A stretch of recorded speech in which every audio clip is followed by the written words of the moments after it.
දවසක් මේ e-commerce web application එකට අදාළ අප්ඩේට් වීඩියෝ එක. මම කලින් වීඩියෝ වලින් sign up process එක සහ sign in process එක වගේම මේ part වලට අදාළ design එක සහ validation parts එක create කරගන්න විදිය කතා කරා. මේ වීඩියෝ එකේ මම කතා කරනවා බලාපොරොත්තු වෙන්නේ remember me option එකේ process එක වෙන විදිය. මේ තියෙන්නේ remember me option එක application එකේ sign in part එකේ display වෙන විදිය. මේ තියෙන්නේ backend code එකේ remember me option එකට අදාළ coding part එක create කරලා තියෙන විදිය. මෙතනින් අපි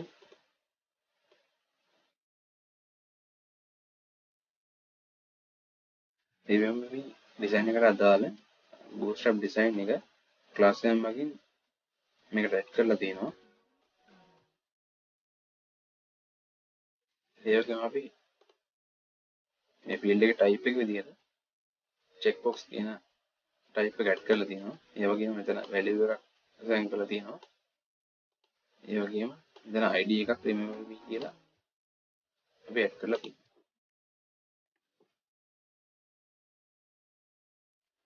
මේ විදිහට අපි add කරගත්ත ID එක JavaScript side එකකින් මේ විදිහට අල්ලගෙන variable එක store කරගන්න සිදු කරනවා.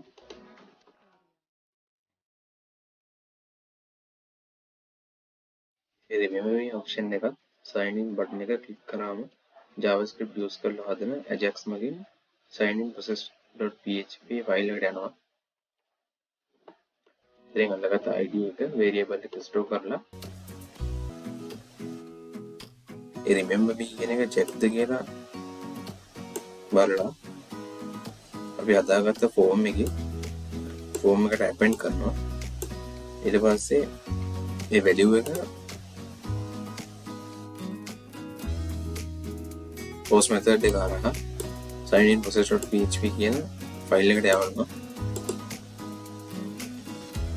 මේ තියෙන්නේ sign in process.php ෆයිල් එක JavaScript side එකකින් එවන remember me option එකට අදාළ value එක $remember me කියන variable එකේ store කර ගැනීම මෙතන සිදු කරනවා.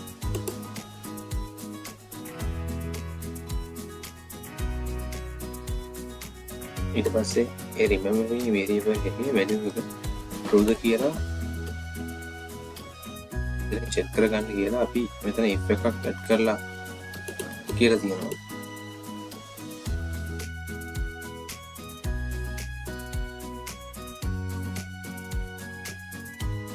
ඕන sign in එකට අදාළ email password මෙතන set cookie එකක් කරහා cookie එක වලට add කිරීම සිදු කරනවා.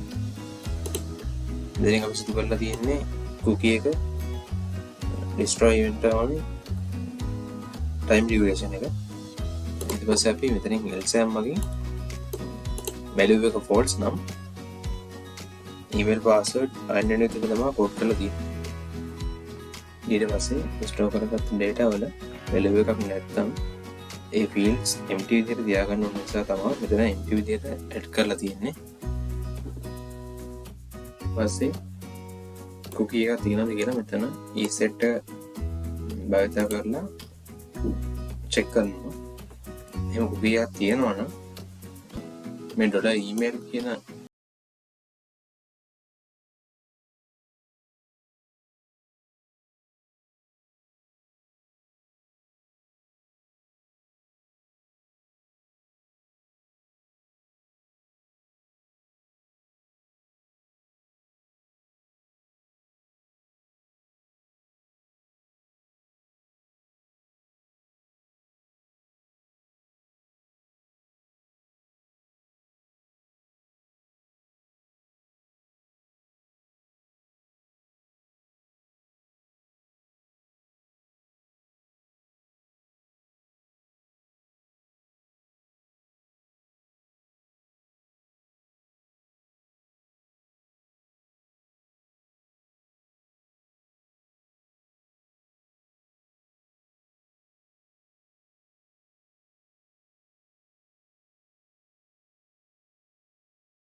cookies install වෙලා තියෙනවා මේ email එක password එක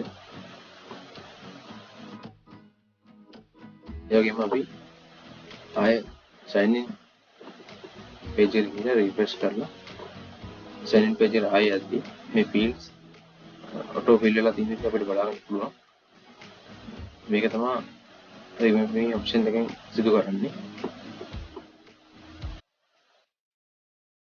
ඒ අදපු cookie එක අපි මෙතන delete කරලා ආයෙ refresh කරලා අපි sign in page එකට ගිහලා බලද්දි the fields empty විදිහට තියෙන දේ අපි බලා ගන්න පුළුවන් මේ විදිහට තමයි මේ option එකේ process එක සිද්ධ වෙන්නේ